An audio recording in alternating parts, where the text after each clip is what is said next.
Hello students, आज हम लोग रूल्स ऑफ नाउन के एक्सरसाइज 4B को सॉल्व करने वाले हैं।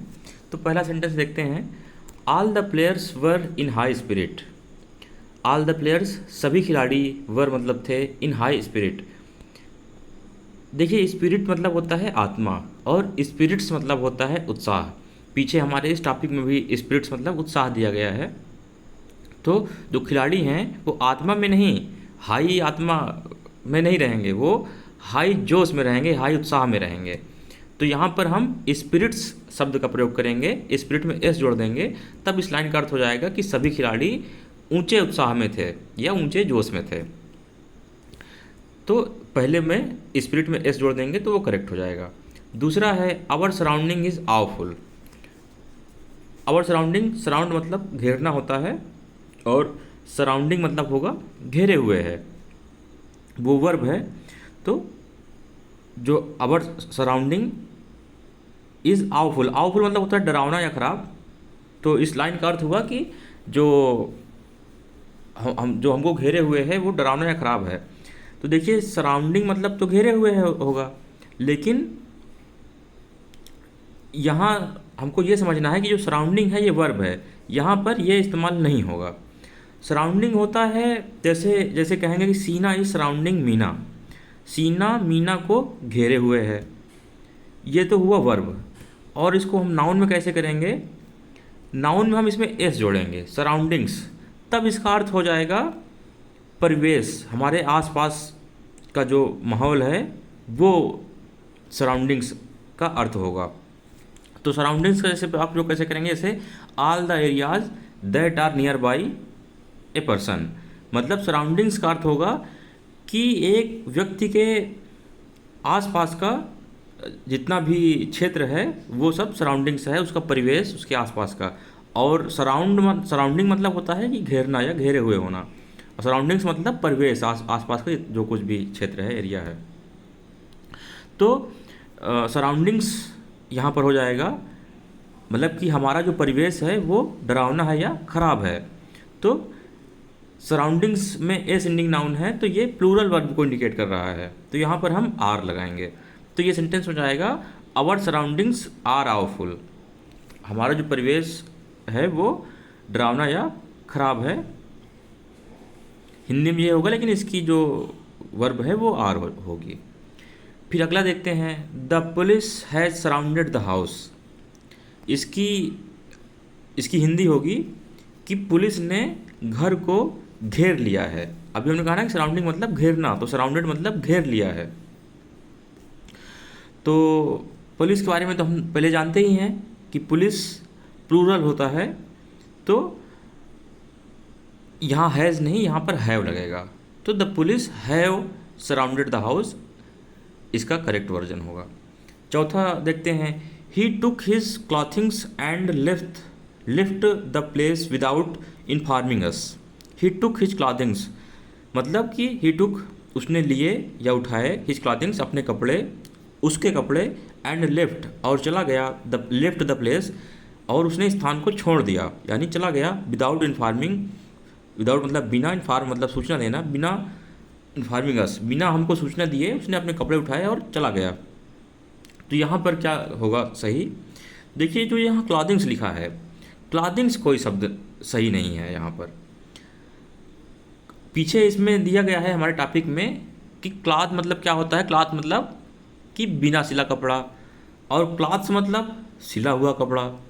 और क्लॉथिंग जो है ये जेरंड है, आईएनजी इसमें जोड़ के ये जेरंड बनाया गया है। इसका मतलब होगा पहनने का कपड़ा, यानी जो कपड़े आप पहनते हैं। क्लॉथिंग होता है जो, क्लॉथिंग मतलब clothing is the collective word for clothes, मतलब कि कपड़ों के लिए एक सामूहिक एक नाम आप अगर बोलेंगे तो वो क्लॉथिंग होगा। तो he took his clothing and left the place without informing us. तो यहाँ पर क्लॉथिंग से गलत है, एस नहीं लगेगा, वहाँ पर क्लॉथिंग हो जाएगा। क्लॉथिंग मतलब पहनने का कपड़ा, उसने अपना पहनने का कपड़ा लिया और बिना हमको बताए चला गया। यहाँ पर क्लॉथ्स नहीं होगा, क्लॉथ्स मतलब ही सिले हुए कपड़े होता है, लेकिन यहाँ पर क्लॉथिंग होगा। अगला है can we rely on these informations. तो इस टॉपिक में हमने पीछे पढ़ा हुआ है कि इंफॉर्मेशन होता है, इंफॉर्मेशंस नहीं होता है। इसका बहुवचन प्लूरल इसका नहीं होगा, एस नहीं लगाएंगे इसमें। और हमने पीछे क्या सीखा है कि अगर एक से अधिक सूचना है तो फिर हम कैसे इसको बहुवचन के रूप में बताएंगे। तब हम इसमें पीसेस ऑफ लगाएंगे, पीसेस ऑफ इंफॉर्मेशन। तो इसका करेक्ट हो जाएगा, एक तो इसमें से एस हटाएंगे, दूसरा हम इसमें जोड़ेंगे can we rely on these pieces of information. क्या हम इन सूचनाओं पर यकीन कर सकते हैं, विश्वास कर सकते हैं। पीसेस ऑफ इंफॉर्मेशन से ये हो गया कि एक से अधिक सूचना है। फिर अगला देखते हैं, there was lot of mistakes in your exercise.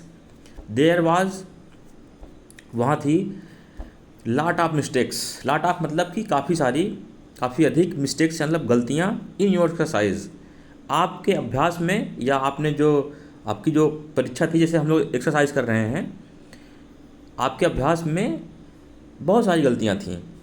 तो यहाँ पर क्या होगा, यहाँ पर होगा कि जैसे जो देयर वाज लगा है, वाज नहीं, यहाँ पर हम वर लगाएंगे। क्यों? क्योंकि एक से अधिक गलतियाँ हैं, कई सारी गलतियाँ हैं, तो यहाँ पर वर्ब प्लूरल होगी। तो there were a lot of mistakes in your exercise, ऐसा हो जाएगा। ए लॉट हम लगाएंगे, लॉट के पीछे ए लगाएंगे, यही फॉर्मल तरीका होता है।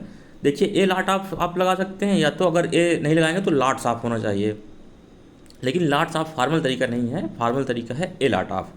तो there were a lot of mistakes in your exercise, ये करेक्ट सेंटेंस है।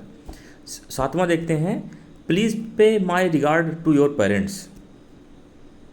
Please pay my regard to your parents. तो हम लोगों ने पीछे इस टॉपिक में सीखा है कि सम्मान देने के लिए रिगार्ड्स या कॉम्प्लीमेंट्स का हम लोग इस्तेमाल करते हैं। तो यहाँ पर रिगार्ड नहीं होगा, रिगार्ड्स होगा, एस इसमें हम जोड़ देंगे रिगार्ड शब्द में, तो ये सेंटेंस सही हो जाएगा। प्लीज़ पे माई रिगार्ड्स, ये सही हो जाएगा। आठवां देखते हैं, in the event of an attack we will be forced to take arm against the enemy. In the event मतलब कि in the event of an attack, attack मतलब होता है आक्रमण, इवेंट मतलब घटना, मतलब किसी आक्रमण की घटना में वी विल बी फोर्स्ड, हम बाध्य होंगे, फोर्स्ड मतलब कि बाध्य होना, हम बाध्य होंगे, to take arm against the enemy. Enemy मतलब होता है शत्रु, अगेंस्ट मतलब विरुद्ध, शत्रु के विरुद्ध आर्म लेने में। देखिए जब अटैक होगा, आक्रमण होगा, तो हम बाध्य होंगे शत्रु के खिलाफ क्या लेने में। आर्म्स मतलब होता है हथियार, आर्म मतलब भुजा होता है, और आर्म्स मतलब होता है हथियार या शस्त्र। तो हम शस्त्र उठाने के लिए बाध्य हो जाएंगे अगर कोई हम पर हमला करेगा। तो यहाँ पर जो आर्म शब्द लिखा हुआ है, आर्म में हम एस जोड़ देंगे, तब ये वाक्य करेक्ट हो जाएगा। नौवां है, there is lot of money in his account in the bank. तो इसकी हिंदी होगी कि there is lot of money, वहाँ बहुत पैसा है, इन हिज अकाउंट, उसके अकाउंट में या उसके खाते में, इन द बैंक यानी बैंक में जो उसका जो खाता है वो उसमें काफ़ी पैसे हैं। तो यहाँ पर हम कैसे इसको करेक्ट करेंगे, यहाँ पर हम लॉट के पीछे ए जोड़ेंगे। अभी हम लोगों ने सीखा था कि लॉट के पीछे ए जोड़ते हैं, ए लॉट ऑफ, जो फॉर्मल तरीका होता है। तो उसके बाद ये सेंटेंस करेक्ट हो जाएगा, there is a lot of money in his account in the bank. 10वां है, we must set a good example for our offsprings to follow. We must set, हमको निश्चित ही या अवश्य ही, सेट मतलब निर्धारित करना है, ए गुड एग्जाम्पल, एक अच्छा उदाहरण, फॉर अवर, फॉर मतलब के लिए, अवर मतलब हमारे, offsprings to follow, follow मतलब अनुसरण करना, जिसको कोई माने, अनुसरण करे। तो और ऑफ स्प्रिंग मतलब होता है संतान, वो ऑफ स्प्रिंग्स नहीं होता है, ऑफ स्प्रिंग होता है, वही एक वचन है और वही बहुवचन है। तो यहाँ पर हम एस हटा देंगे ऑफ स्प्रिंग से, तो ये सेंटेंस करेक्ट हो जाएगा, we must set a good example for our offspring to follow. हमें अपनी संतान के सामने एक अच्छा उदाहरण निर्धारित करना है, सेट करना है, सेट करना चाहिए, वी मस्ट सेट। 11वां है the sceneries of Kashmir are very charming. तो हम लोगों ने इस टॉपिक में ये पढ़ा है कि जो सीनरी है, सीनरी शब्द है, उसका बहुवचन नहीं होगा, वो सदैव सीनरी ही होगा और सिंगुलर होगा। तो इस सेंटेंस का करेक्ट हो जाएगा the scenery of Kashmir is very charming. Are को हम इज़ कर देंगे और सीनरीज को सीनरी कर देंगे। 12वां देखते हैं, the surrounding of my house are pleasant. तो सराउंडिंग मतलब होता है घेरे हुए होना। Of my house, of my house मतलब मेरे घर को, आर प्लीजेंट, प्लीजेंट मतलब होता है खुशनुमा, अच्छा। तो यहाँ पर भी देखिए वही बात आ जाती है सराउंडिंग और सराउंडिंग्स की। सराउंडिंग वर्ब है और सराउंडिंग्स नाउन है। यहाँ पर सराउंडिंग्स लगेगा। सराउंडिंग्स मतलब होता है परिवेश, आसपास का माहौल, आसपास का वातावरण। तो यहाँ पर जो इस सेंटेंस की हिंदी सही होगी वो हो जाएगा कि मतलब मेरे घर के आसपास का परिवेश, मेरे घर के आसपास का वातावरण, मेरे घर के चारों ओर का वातावरण खुशनुमा है। तो यहाँ पर घेरे हुए होना सही नहीं होगा, यहाँ पर होगा परिवेश आसपास का।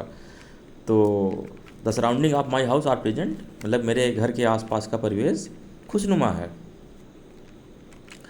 ही टुक, 13वां है, he took great pain to support his family. He took उसने लिया या उसने उठाया, ग्रेट पेन्स, हाँ great pain to support his family मतलब कि उसने बड़ा एक कष्ट सहे, बड़े तकलीफ सही। टू सपोर्ट, सपोर्ट मतलब होता है सहायता, हिज फैमिली अपने परिवार की सहायता के लिए उसने बहुत अधिक। ग्रेट मतलब सिर्फ महान नहीं होता है, ग्रेट मतलब बड़ा भी होता है, विशाल भी होता है, अधिक भी होता है, बहुत अधिक भी होता है। तो अपने घर की सपोर्ट के लिए उसने बहुत अधिक प्रयत्न किए, ये कष्ट है। तो देखिए पीछे हमने इस टॉपिक में पढ़ा था कि पेन्स के बारे में हमने पढ़ा था। पेन्स मतलब होता है कष्ट या प्रयत्न। तो यहाँ पर कष्ट भी सही है और प्रयत्न भी सही है। अपनी फैमिली को सपोर्ट करने के लिए, जैसे कोई नौकरी करता है, कोई मजदूरी करता है परिवार की सहायता के लिए, या कोई किसी भी प्रकार काम करता है, तो वो प्रयत्न कर रहा है अपने परिवार को सपोर्ट करने के लिए। और सिर्फ आर्थिक सपोर्ट ही नहीं, और भी प्रकार के सपोर्ट हो सकते हैं। तो वो बहुत अधिक प्रयत्न कर रहा है अपनी फैमिली को सपोर्ट करने के लिए। इसकी ये हिंदी हुई। और यहाँ पर पेन नहीं, यहाँ पर पेन्स होगा, पेन्स शब्द लगेगा। पेन्स कब लिखते हैं? एक तो हो गया पेन, पेन मतलब दर्द हो गया, और एक होता है पेन्स। पेन्स मतलब होता है कष्ट या प्रयत्न, और ये वहाँ लगता है पेन्स, पेन भी नाउन है, पेन्स भी नाउन है। ये तब लगता है जब लेबोरियस या केयरफुल इफर्ट्स के बारे में बात हो रही हो, यानी जो मेहनती प्रयत्न है, मेहनती काम है, या जो सावधानी पूर्वक किए गए प्रयत्न हैं, वो वहाँ पर हम पेन्स लगाते हैं। जैसे कहा जाए कि you might take pains to repair an engine perfectly, मतलब कि आपको एक इंजन को रिपेयर करने के लिए, सही से रिपेयर करने के लिए, परफेक्टली रिपेयर करने के लिए आपको प्रयत्न करने होंगे। तो यहाँ पर हम पेन्स लगाएंगे। तो मतलब कि जो आपके केयरफुल एफर्ट्स होंगे, सावधानी पूर्वक किए गए प्रयत्न होंगे या प्रयास होंगे, या मेहनती जिसमें मेहनत लगाओ, लेबोरियस प्रयत्न हो, वहाँ पर आप पेन्स लगाएंगे। अगले में आते हैं, I bought the house with its equipments. कहाँ गया? हाँ 14वां नंबर, I bought the house with its equipments. I bought मतलब मैंने खरीदा, द हाउस घर को, विथ इट्स इक्विपमेंट्स। इक्विपमेंट्स मतलब होता है उपकरण, उपकरण या हाँ इक्विपमेंट्स मतलब उपकरण ही होता है। तो इसके मतलब कि मैंने घर को ख़रीदा, जो उसके अंदर जो सामान था, जो उपकरण थे उसके अंदर, फ्रिज, टीवी, कूलर, इस सब के साथ, मैंने इस सब के साथ घर को ख़रीदा। तो यहाँ पर क्या सही होगा? तो यहाँ पर जो इक्विपमेंट शब्द होता है उसमें एस नहीं जुड़ता है, वो केवल इक्विपमेंट ही रहेगा। तो हम उस शब्द से एस हटा देंगे, तो ये वाक्य करेक्ट हो जाएगा। 15वां देखते हैं, ही has bought costly furnitures. He has bot, उसने खरीदे, कॉस्टली, कॉस्टली मतलब महंगे, फर्नीचर्स, हम लोग पीछे पढ़ चुके हैं कि फर्नीचर में एस नहीं जोड़ते हैं, उसमें उसका बहुवचन हम एस लगाकर नहीं करते हैं। तो उसका बहुवचन हम कैसे करते हैं? उसका बहुवचन हम करेंगे आर्टिकल साफ लगाकर उसके पीछे। तो इस सेंटेंस का हो जाएगा, he has bought costly articles of furniture. ये अब ये वाक्य करेक्ट हुआ। 16वां देखते हैं, a pack of hound attacked the herd of sheep and killed a few. A pack of hound, hound मतलब होता है शिकारी कुत्ते, पैक मतलब होता है झुंड। पैक के बहुत सारे अर्थ होते हैं जिसमें से एक होता है झुंड। तो एक पैक ऑफ हाउंड का मतलब होता है कि शिकारी कुत्तों का झुंड या शिकारी कुत्तों का एक समूह। अट्रैक्ट, आक्रमण किया, the herd of sheep, sheep मतलब होता है भेड़ और हर्ड मतलब भी होता है समूह या झुंड। मतलब कि शिकारी कुत्तों के एक समूह ने भेड़ की एक झुंड पर हमला किया, आक्रमण किया, एंड किल्ड और मार डाला, ए फ्यू, कुछ को मार डाला। तो यहाँ पर एक नियम होता है कि ऑफ के बाद हमेशा प्लूरल नाउन आता है। तो यहाँ पर ए पैक ऑफ लगा है, तो इसके बाद जो नाउन आएगा वो प्लूरल होगा। तो जो हाउंड है इसको हम एस जोड़ देंगे, हाउंड्स कर देंगे, तो ये वाक्य करेक्ट हो जाएगा। फिर 17वां है, these news have disturbed the peace of my mind. These news, इन समाचारों ने, हैव डिस्टर्ब्ड, डिस्टर्ब मतलब कि, डिस्टर्ब मतलब होता है अव्यवस्थित कर देना या बिगाड़ देना। Peace of my mind, peace मतलब शांति, माई माइंड मतलब मेरे मन की। इन समाचारों ने मेरे मन की शांति को बिगाड़ दिया। तो हम लोगों ने पढ़ चुके हैं, हम लोग पीछे पढ़ चुके हैं कि न्यूज़ शब्द बहुवचन में नहीं आएगा, हमेशा सिंगुलर होगा, एक वचन होगा। तो दिस न्यूज़ नहीं होगा, दिस न्यूज़ होगा। तो जब दिस न्यूज़ होगा तो आगे क्या लगेगा? उसके आगे हैज़ लगेगा। तो इस सेंटेंस का हो जाएगा, this news has disturbed the peace of my mind. फिर अगला देखते हैं 18वां, he does not appear to have any brain. He does not appear, appear मतलब होता है प्रतीत होना। ही डज नॉट अपीयर, वह प्रतीत नहीं होता, टू हैव एनी ब्रेन। यहाँ पर ब्रेन मतलब होता है कि बुद्धि, लेकिन यहाँ पर ब्रेन्स का इस्तेमाल होगा कि मतलब कि उसके पास कोई बुद्धि है, ये बात प्रतीत नहीं होती। कोई बुद्धि यानी एक से अधिक बुद्धि की बात हो रही है, मतलब कि किसी भी प्रकार की उसके पास बुद्धि नहीं है, ये प्रतीत नहीं होती है, इसलिए यहाँ ब्रेन के बजाय ब्रेन्स है। तो यहाँ पर ब्रेन के आगे हम एस जोड़ेंगे। फिर अगला है, his hairs have turned grey. तो हम लोग इस टॉपिक में पढ़ ही चुके हैं कि हेयर शब्द भी सिंगुलर इस्तेमाल होगा। भले ही सिर में बहुत सारे बाल होते हैं लेकिन हेयर्स नहीं होगा, हेयर होगा। तो हम हेयर्स के एस को हटाएंगे और उसकी वर्ब को भी हम सिंगुलर करेंगे, तो वो एक वचन करेंगे तो वो हैज़ हो जाएगा। बाकी सेंटेंस सही है, तो हो जाएगा his hair has turned grey.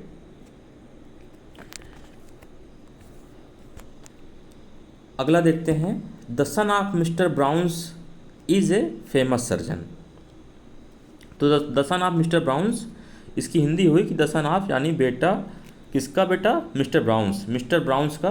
तो देखिए पीछे इसमें आप आ चुका है, the son of mister brown अगर हम कहेंगे तो इसका अर्थ होगा कि मिस्टर ब्राउन का बेटा और सन ऑफ मिस्टर ब्राउन्स। तो इसमें अलग से पास्ट ट्रापियस की आवश्यकता ही नहीं है। इज ए फेमस सर्जन यानी मिस्टर ब्राउन का बेटा फेमस सर्जन है, तो इसमें अलग से पास्ट ट्रापियस की जरूरत नहीं है, उसको भर हम हटा देंगे। ये पीछे ही कंप्लीट है मामला। The son of mister brown is a famous surgeon. नियम ये है कि आप तथा पास्ट ट्रापियस दोनों एक साथ नहीं लगते हैं, तो पीछे आप लगा हुआ है तो इसलिए इधर पास्ट ट्रापियस की आवश्यकता नहीं है, ये लगेगा ही नहीं, यही नियम है। तो the son of mister brown is a famous surgeon. उसके बाद अगला देखते हैं। अच्छा, ये एक्सरसाइज पूरी हो गई। अब हम एक्सरसाइज 4 MCQ करेंगे, मतलब बहुविकल्पीय ये सवाल है, इसको करेंगे। देखते हैं, my friend's wife's brother has come. तो इसकी हिंदी हुई कि मेरे दोस्त की पत्नी का भाई आया हुआ है। फ्रेंड्स मतलब कि दोस्त का, वाइफ्स मतलब कि पत्नी का, ब्रदर मतलब भाई, हैज़ कम आया हुआ है। तो इसके जो 4 विकल्प दिए गए हैं इसमें से हमको एक छांटना है। तो इसका सही क्या होगा? तो देखिए ये जो डबल अपास्ट्रफी होते हैं तो नियम है डबल अपास्ट्रफी नहीं होगा। तो अगर नहीं होगा तो उसको हम कैसे बदलेंगे? तो उसका जो नियम है कि उसमें जो बाद वाला अपास्ट्रफी एस है उसको हटाने के लिए बाद वाले अपास्ट्रफी एस के आगे वाले नाउन को हम पहले लिखते हैं। तो लिख देंगे जो ब्रदर है पीछे आ जाएगा, तो हो जाएगा द ब्रदर। उसके बाद फिर हम बाद वाले अपास्ट्रफी के स्थान पर ऑफ लिखते हैं, तो हो जाएगा द ब्रदर ऑफ। फिर ये पीछे वाला हम लिखेंगे माई फ्रेंड्स वाइफ, तो ये हो जाएगा the brother of my friends wife has come. अच्छा, ये द क्यों आया? द इसलिए आया, ऐसा हम लोगों ने जब आर्टिकल पढ़ा था तो वहाँ भी हम लोगों ने ये सीखा था एक्सरसाइज करते हुए कि जब noun plus of plus noun का स्ट्रक्चर आता है तो उसके पहले द लगता है, तो इसलिए इसमें द लगा हुआ है। तो इसका जो है, जो ये बी ऑप्शन है ये सही हो जाएगा, the brother of my friends wife has come. अब दूसरा देखते हैं, I have my sympathies with you. इसकी हिंदी हुई कि आई हैव, मैं रखता हूँ, माई सिंपथीज, मेरी सहानुभूतियाँ, विथ यू, तुम्हारे साथ। तो मैं रखता हूँ मेरी सहानुभूतियाँ तुम्हारे साथ, ये तो बोलने में ही, हिंदी में भी बोलने में ये करेक्ट नहीं समझ में आ रहा। तो हिंदी में इसको हम कैसे बोलेंगे? हिंदी में बोलेंगे कि मेरी सहानुभूतियाँ तुम्हारे साथ हैं। हिंदी में इसका होगा कि मेरी सहानुभूतियाँ तुम्हारे साथ हैं। तो अब हम इन ऑप्शनों में देख लेंगे कि इस हिंदी के सही वाक्य को अंग्रेजी में कैसे कर सकते हैं। तो ये देखते हैं, माई सिंपथीज आर विथ यू, तो हमको पहला वाला ही मिल गया, माई सिंपथीज आर विथ यू, मेरी सहानुभूतियाँ तुम्हारे साथ हैं। तो नहीं, माई सिंपथीज आर विथ यू,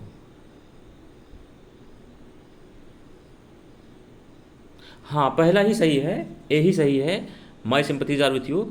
अच्छा देखिए, सिंपथीज बहुत रेयर इस्तेमाल होता है, नहीं तो सिंपथी होता है पर इधर इसमें एक अपवाद के स्वरूप में दिया गया था कि कब उसका अपवाद हो सकता है, तो ये अपवाद जैसा ही है।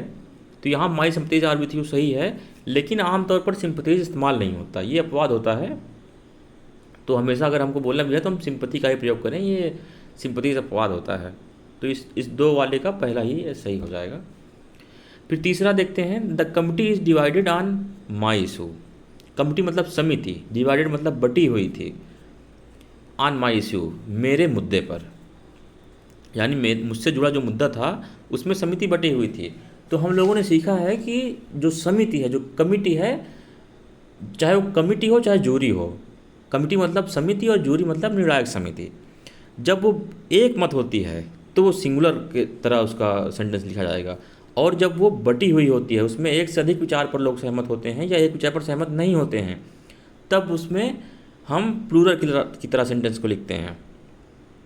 तो यहाँ पर जो है कमिटी इज नहीं होगा, क्योंकि इज तब होता जब वो एक मत होता, सिंगुलर होता और वो बटी हुई न रहती।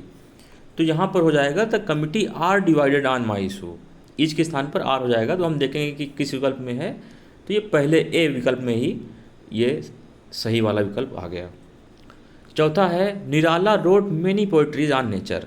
निराला ने, रोट मतलब लिखा, मेनी मतलब कई, पोइट्रीज ऑन नेचर, नेचर मतलब प्रकृति, प्रकृति पर कई कविता लिखा।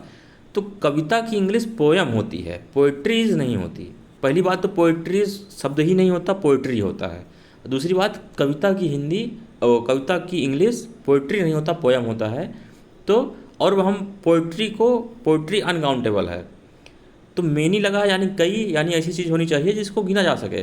तो मेनी और उसके बाद पोयम रहेगा, इसका होगा Nirala wrote many poems on nature. Nirala ने कई, प्रकृति पर कई कविताएं लिखी। तो हम देखेंगे कि इसमें कहाँ है, तो ये डी वाला जो है, Nirala wrote many poems on nature, D number पर इसका सही वाला विकल्प दिया गया है। पांचवा है, I gave her A 10 rupees note. इसकी हिंदी होगी आई गेव हर, मैंने उसे दिया ए 10 रुपीज़ नोट, एक 10 रुपए का नोट, मैंने उसको एक 10 रुपए का नोट दिया। तो इसका देखिए हम लोगों ने रूल पढ़ा था पीछे कि जब कोई नाउन किसी कंपाउंड वर्ड में एडजेक्टिव का कार्य करता है तो वो हमेशा सिंगुलर में प्रयुक्त होता है।